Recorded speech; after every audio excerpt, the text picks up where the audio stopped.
reminding me of something that Simon Sinek also said that I picked up on. He said, in times of adversity, people look for leadership, but leadership also looks for followership. That's right. So I said, oh my goodness, like that nugget, the golden nugget of information. One quick story about that that's related to what you were talking about, and also related to what Simon Sinek said about followership, vulnerability, emotional intelligence. And so I walked out of a boardroom one time. I was quite upset about what I was hearing. It was the way that the conversations were going were a little bit heated in any organization. As you become passionate, conversations become heated and stuff.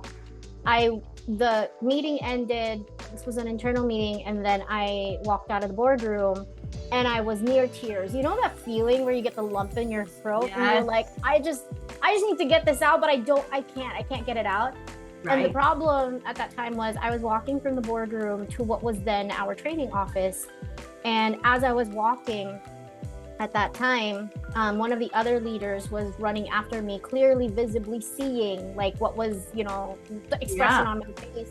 I was concerned and was like, Roch, come talk to me, what's going on? And I was like, I couldn't get it out. And that leader is 6'5", I think, and I'm only 4'11". And so like somebody else stepped out of the boardroom and did not know what was going on with me, but started laughing at the both of us with our height difference and stuff. Thank God that happened, because as she was laughing at that moment, I ran for it. I went into the training office. I went into a corner and there was a beanbag there, and I just sat there and I started crying. And that was so against what I believed at that time. What you were saying was like, when we were younger in our career, we wanted to look tough. We wanted to, we wanted to show people that we can do it, that we can win, that we're strong enough to be able to power through it and stuff like that. Right. And I was crying because I was failing at that massively in that moment. Mm-hmm. And I was crying because I was upset, but I was also crying because there was a trainer and a training assistant in the office at that time when I really needed to get it out of my system, right? And so, and they say that tears, the reason why your body absolutely needs to be allowed to cry is because there's some sort of trauma that actually happened to your body. So you need to get it out, right? Mm-hmm. So I was at the crossroads of, I need to get this out. But oh my goodness, there are two people here. I should show them that I'm strong, that I'm whatever. And then I was crying and crying. The training assistant walks out, gets me a glass of water because I just couldn't speak. The trainer kneels down because I was sitting on the beanbag just crying, and she kneels down and she says to me, "What's wrong, Roch? Do we need to train classes? Do you need me to stay here? Do you need how many more weeks? Whatever you need, you tell me, we're going to do it," and blah, blah, blah. And I was like, and I cried even more. And because out of in that very profound moment, that was when I was taught that leaders are okay to be vulnerable. That's right.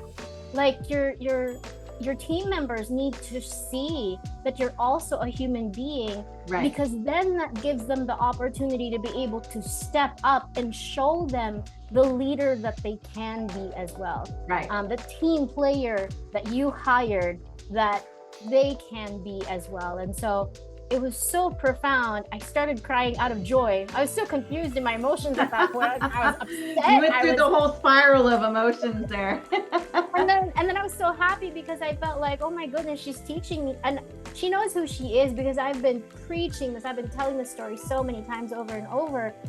That was a profound moment for me as a leader, that it's okay to show your people that you are not a machine. Right. That you are a human being, that leaders are also human beings. It gets lonely at the top. And when you show your leader that you are a team player, then that's the potential that the leader sees, where all of you can be solving problems together. And that's so beautiful. Yeah. So that was the story there. It really is. I love that. Yeah. I think,